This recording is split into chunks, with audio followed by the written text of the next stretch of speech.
ہم میں سے بہت سے لوگ آیت الکرسی پڑھتے تو ہیں لیکن بغیر سمجھے، بغیر جانے کہ یہ آیت بتاتی کیا ہے تو یہ ایک آیت، لیکن اس کی فضیلت کے بارے میں بہت سی احادیث وارد ہوئی ہیں۔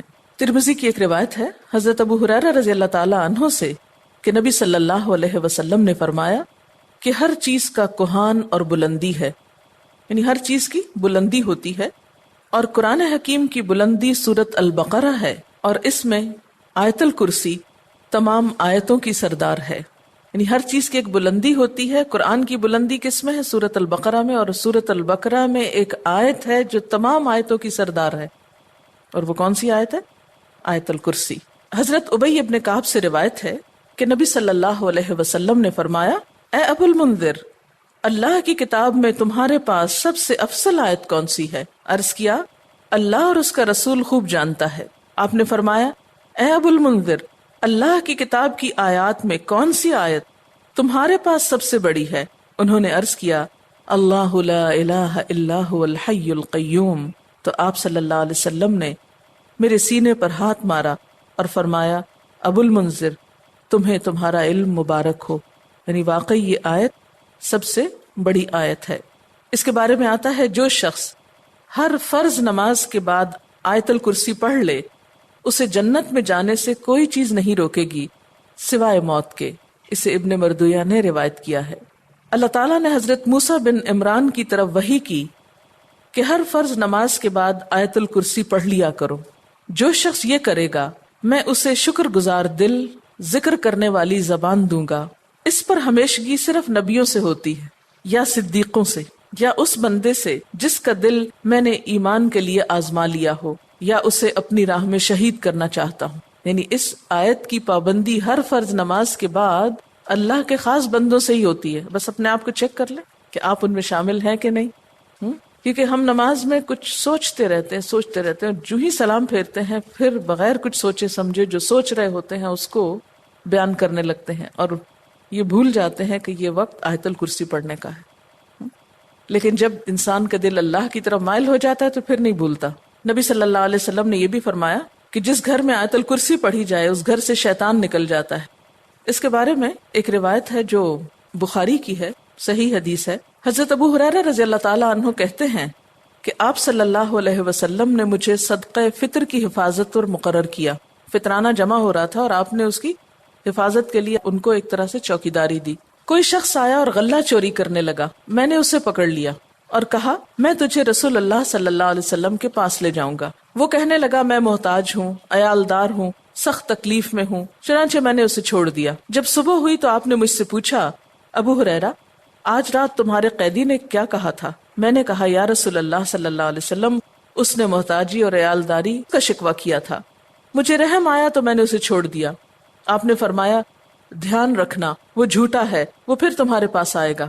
چنانچہ اگلی رات وہ پھر آیا اور غلہ اٹھانے لگا۔ میں نے اسے پکڑ لیا اور کہا، آج تو ضرور میں تمہیں نبی صلی اللہ علیہ وسلم کے پاس لے جاؤں گا۔ وہ کہنے لگا، مجھے چھوڑ دو، میں محتاج ہوں، عیالدار ہوں، آئندہ نہیں آؤں گا۔ مجھے پھر رحم آ گیا اور میں نے اسے چھوڑ دیا۔ صبح ہوئی تو آپ صلی اللہ علیہ وسلم نے مجھ سے پوچھا، ابو ہریرہ، تمہارے قیدی نے کیا کیا؟ میں نے کہا، یا رسول اللہ صلی اللہ علیہ وسلم، اس نے سخت محتاجی اور عیالداری کا شکوہ کیا، مجھے رحم آ گیا تو میں نے اسے چھوڑ دیا۔ آپ نے فرمایا، دھیان رکھنا، وہ جھوٹا ہے، وہ پھر آئے گا۔ چنانچہ تیسری بار میں طاق میں رہا، وہ آیا اور غلہ سمیٹنے لگا۔ میں نے کہا، اب تو میں تمہیں ضرور آپ صلی اللہ علیہ وسلم کے پاس لے جاؤں گا، اب یہ تیسری بار ہے، تو ہر بار یہی کہتا ہے کہ پھر نہ آؤں گا، مگر پھر آتا رہا۔ اس نے کہا، مجھے چھوڑ دو، میں تمہیں چند کلمے سکھاتا ہوں جو تمہیں فائدہ دیں گے۔ میں نے کہا، وہ کیا ہیں؟ کہنے لگا، جب تو سونے لگے تو آیت الکرسی پڑھ لیا کر، اللہ کی طرف سے ایک فرشتہ تیرا نگہبان ہوگا اور صبح تک شیطان تیرے پاس نہ آئے گا۔ صبح ہوئی تو آپ صلی اللہ علیہ وسلم نے مجھ سے پوچھا، تیرے قیدی نے آج رات کیا کیا؟ میں نے آپ صلی اللہ علیہ وسلم کو ساری بات بتلا دی تو آپ صلی اللہ علیہ وسلم نے فرمایا، اس نے یہ بات سچی کہی، حالانکہ وہ جھوٹا ہے۔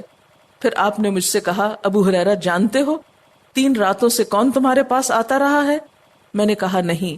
آپ صلی اللہ علیہ وسلم نے فرمایا، وہ شیطان تھا جو انسانی شکل میں آ رہا تھا۔ اچھا، آپ نے دیکھا ہوگا کہ بعض لوگ اس بات کی شکایت کرتے ہیں کہ ان کے پیسے لاکر میں سے اور تالے میں سے چوری ہو جاتے ہیں. ایک ایسی جگہ سے ان کے پیسے چرائے جاتے ہیں کہ جس کی چابی ان کے سوا کسی اور کے پاس نہیں. یہ بھی احتمال ہو سکتا ہے کہ اسی قسم کا کوئی شیطان آ کر ایسی حرکت کرتا ہو. تو اس کا حل یہی ہے کہ انسان سونے سے پہلے آیت الکرسی پڑھ کر چاروں طرف پھونک مارے تو پھر حفاظت ہو جاتی. آپ گھر سے نکلنے لگے یا ایسے اپنے لاکر کو لاک کرنے لگے تو آیت الکرسی پڑھ کر اس پر پھونک مار دے تو اللہ تعالیٰ ایک چوکیدار مقرر کر دیں گے، ایک فرشتے کو، پھر کوئی نہیں چرا سکے گا اس کو.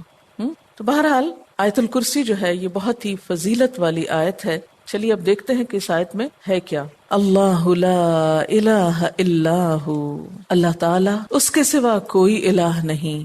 الہ کون ہوتا ہے؟ اس کا معنی عام طور پر معبود کیا جاتا ہے، لیکن بنیادی طور پر الہ کا معنی ہوتا ہے خالق، رازق، مالک، حاجت روا، مشکل کشا، عبادت کے لائق. ظاہر ہے جس نے پیدا کیا، جو روزی دیتا ہے، وہی مالک ہونے کا حقدار ہے. پھر جو ہماری حاجتیں پوری کرتا ہے، جو ہماری مشکلیں آسان کرتا ہے، وہی اس لائق ہے کہ ہم اس کی عبادت بھی کریں. تو اللہ لا الہ الا ہو، اللہ تعالیٰ وہی عبادت کے لائق ہے. الحی القیوم، زندہ ہے، قائم رہنے والا ہے، دوسروں کو قائم رکھنے والا ہے. لا تأخذہ سنۃ ولا نوم، نہ اس کو اونگ آتی ہے اور نہ نیند آتی ہے. لہ ما فی السماوات وما فی الارض، اسی کے لیے ہے جو آسمانوں میں ہے اور جو زمین میں. من ذا الذی یشفع عندہ الا باذنہ، کون ہے جو اس کے پاس سفارش کر سکے مگر اسی کے اذن سے. یعلم ما بین ایدیہم وما خلفہم، وہ جانتا ہے جو ان کے آگے ہے اور جو ان کے پیچھے ہے. ولا یحیطون بشیء من علمہ الا بما شاء، اور وہ اس کے علم میں سے کسی چیز کا احاطہ نہیں کر سکتے مگر جو وہ خود چاہے. پھر فرمایا وسع کرسیہ السماوات والارض، وسیع ہے اس کی کرسی آسمان و زمین پر. ولا یؤودہ حفظہما، اور نہیں تھکاتی اس کو ان دونوں کی حفاظت.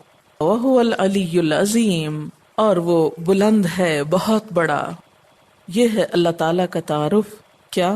نمبر 1، اس کے سوا کوئی الہ نہیں. نمبر 2، وہ زندہ ہے. نمبر 3، قائم رہنے والا ہے، قائم رکھنے والا ہے. نمبر 4، اس کو نیند اور اونگ نہیں آتی. نمبر 5، آسمان و زمین کا مالک وہی ہے. نمبر 6، اس کے پاس کسی کی سفارش کام نہ کرے گی مگر اسی کی اجازت کے ساتھ، یعنی سارا اختیار قیامت کے دن اسی کے پاس ہوگا. نمبر 7، انسانوں کے سامنے اور انسانوں کے پیچھے، یعنی ان کا ماضی اور مستقبل سب کا علم وہ رکھتا ہے.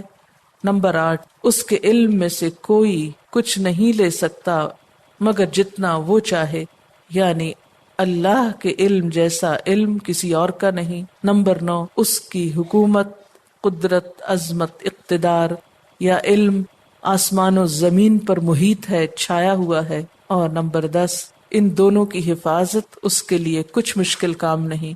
نمبر 11، وہ بہت بلند، بہت عظیم ہے.